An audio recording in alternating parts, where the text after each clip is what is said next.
Sampaguita High School was established in July of 1997. Its former name was Bagumbong High School, Sampaguita Annex, since it was then the extension of Bagumbong High School.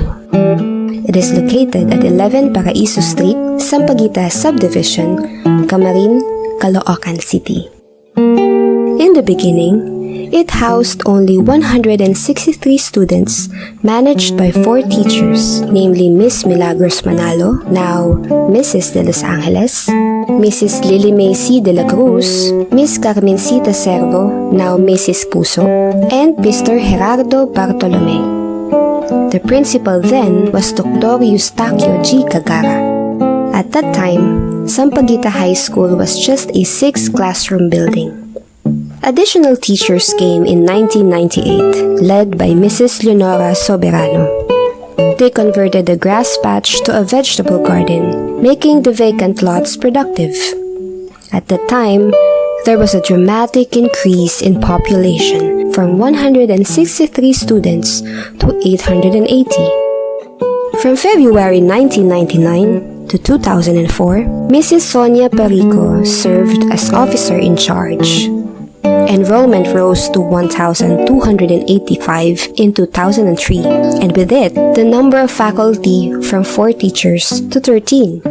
6 classrooms were hardly enough to house so many students, so, raising funds through an event named Mr. and Miss Sampaguita High School, and with the assistance of PTCA officers, the administration was able to build additional 4 classrooms and a stage. In 2004, Mr. Tolentino Aquino, formerly the Education Supervisor 1 in English, became the new OIC of the school and worked hard for the construction of the covered court, which was funded by the local government under the administration of Mayor Reynaldo Malonzo.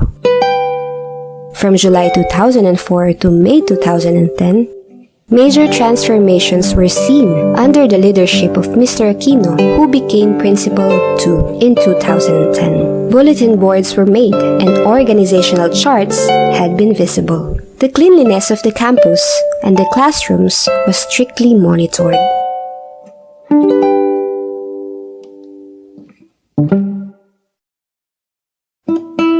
Under the supervision of Dr. Feliciano, the teachers became used to demo teaching using the collaborative approach. They were kept up to date with the latest teaching strategies and innovations through in-service trainings, and many were able to participate in seminars and workshops.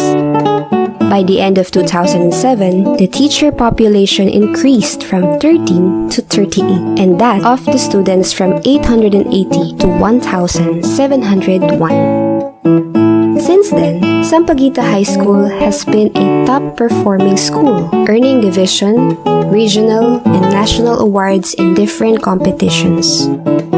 Also, in 2007, Sampaguita High School was granted its independence, resolved under Dr. Teresita Domalanta, DepEd NCR Director 4.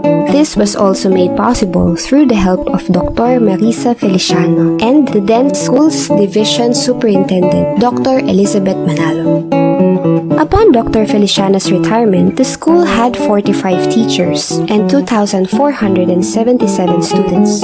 Over the years, Sampaguita High School's academic outlook changed with its leadership. Independence prompted the school to establish its mission and vision, and under the next principal, Dr. Joel Salvador, the school adopted a new set of rules in accordance with the new policies and guidelines Dr. Salvador set forth. Department heads further honed their leadership skills through their chairmanship and the different year levels. It was in 2014 when Miss Rebecca de la Cruz was then assigned to be the next school head.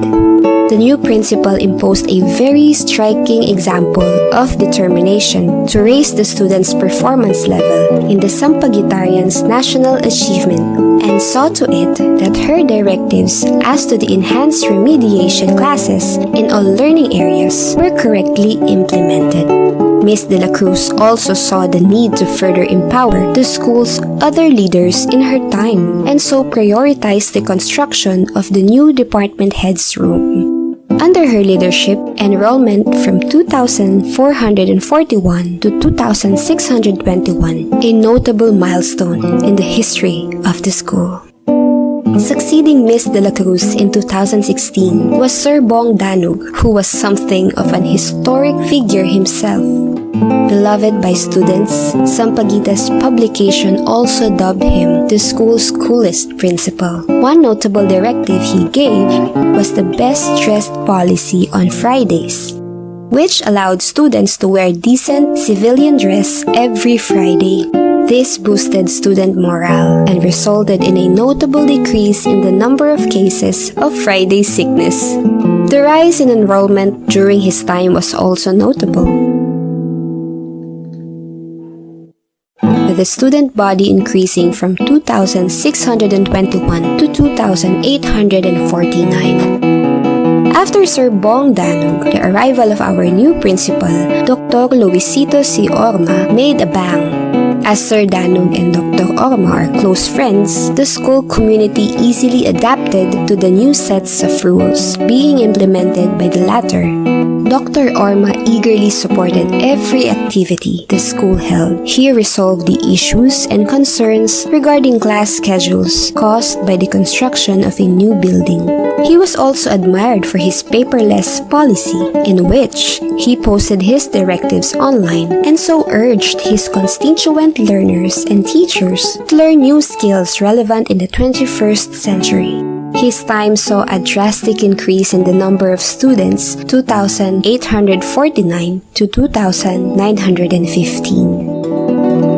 January 6, 2020 marked another chapter in the school's history with the appointment of the present principal, Dr. Ginalyn B. Dignos, who created two notable teams to deal with problems peculiar to her incumbency, the COVID-19 pandemic, and the necessity it creates for distance learning. These teams are the Council of Instructional Leaders, composed completely of master teachers trained in facilitating instruction, and the Technical Support Group for the enhancement of everyone's knowledge in online platforms in the context of blended learning. Her resiliency as a principal was tested with the coming of the COVID-19 pandemic, when President Rodrigo Duterte placed Luzon under enhanced community quarantine starting March 16, 2020. With movement restricted, the government ordered the closure of non-essential establishments, including schools all over the country.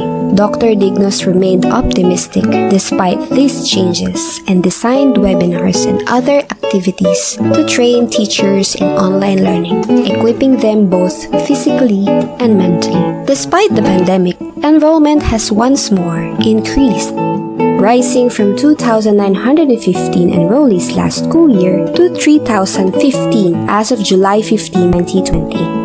With the increase in the number of students, Dr. Dignos remained the teachers and staff to follow the proper health protocols and guidelines. The pandemic did not stop the implementation of the school's learning continuity plan. As a frontliner in the educational system, Dr. Dignos, together with her department heads and teachers, continue to collaborate with her stakeholders in bringing needed services virtually.